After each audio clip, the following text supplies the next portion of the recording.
بسم اللہ الرحمن الرحیم۔ پارہ نمبر 1 ہے اور آیت نمبر ہے 34۔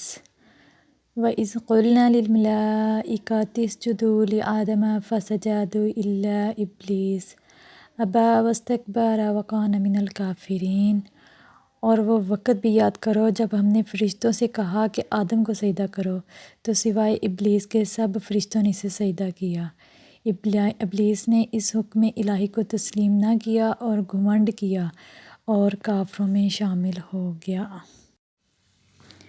یہ سجدہ تعظیمی ہے جو اس آیت میں بیان ہوا ہے۔ جب فرشتوں نے حضرت آدم علیہ السلام کی فضیلت کو تسلیم کر لیا تھا تو انہیں آدم علیہ السلام کو سجدہ کرنے کا حکم دیا گیا تھا۔ اس سجدہ کے متعلق علماء کرام کے 2 اقوال ہیں۔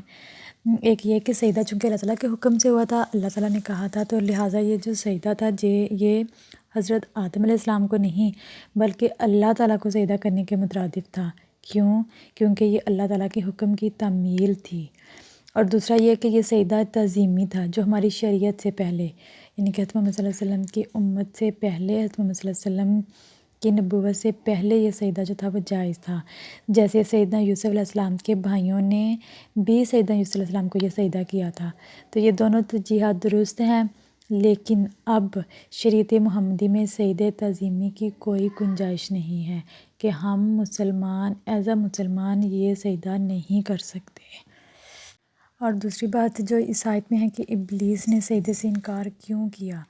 دراصل ابلیس جو تھا وہ جنوں کی جنس سے تھا اور اپنی عبادت گزاری کی کثرت کی بنا پر کہ بہت زیادہ اللہ تعالیٰ کی عبادت کرتا تھا تو یہ فرشتوں میں گلا ملا رہتا تھا، یعنی کہ فرشتوں جیسی عبادت کرتا تھا، تو اس لیے یہ فرشتوں میں ہی رہتا تھا۔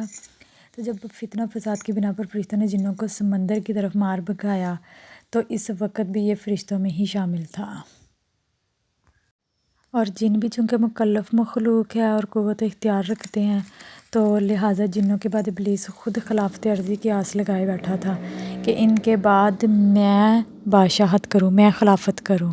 تو پھر جب اللہ تعالیٰ نے آدم کو خلیفہ بنا دیا تو یہ اندر ہی اندر جلتا بھنتا رہا، اور جب فرشتوں کو حکم سجدہ ہوا تو اس کے اندرونی حسد و کینہ کے جوش مارا اور سجدہ کرنے سے اس نے انکار کر دیا اور اکڑ گیا اور آدم علیہ السلام پر اپنی فضیلت کا برملا اظہار شروع کر دیا کہ میں تو آگ کا بنا ہوا ہوں اور یہ مٹی کا بنا ہوا ہے تو میں کیوں اس کو سجدہ کروں۔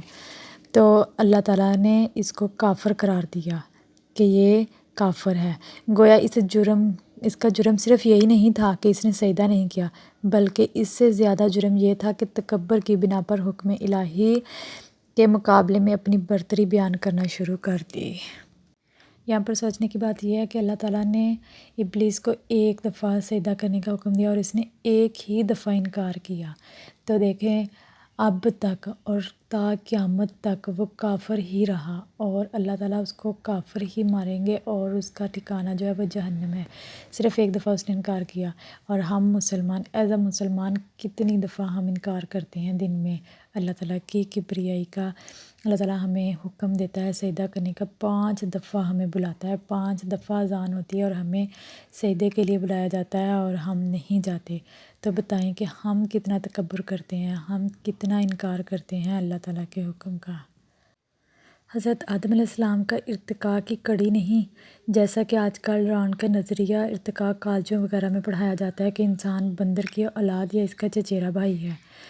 ایسا کچھ نہیں ہے، جبکہ حضرت آدم علیہ السلام کا جو پتلا ہے نا وہ اللہ تعالیٰ نے خود اپنے ہاتھوں سے بنایا تھا، اپنے دست مبارک سے بنایا تھا، پھر اس میں اپنی روح پھونکی، اپنی روح سے اس میں پھونکا۔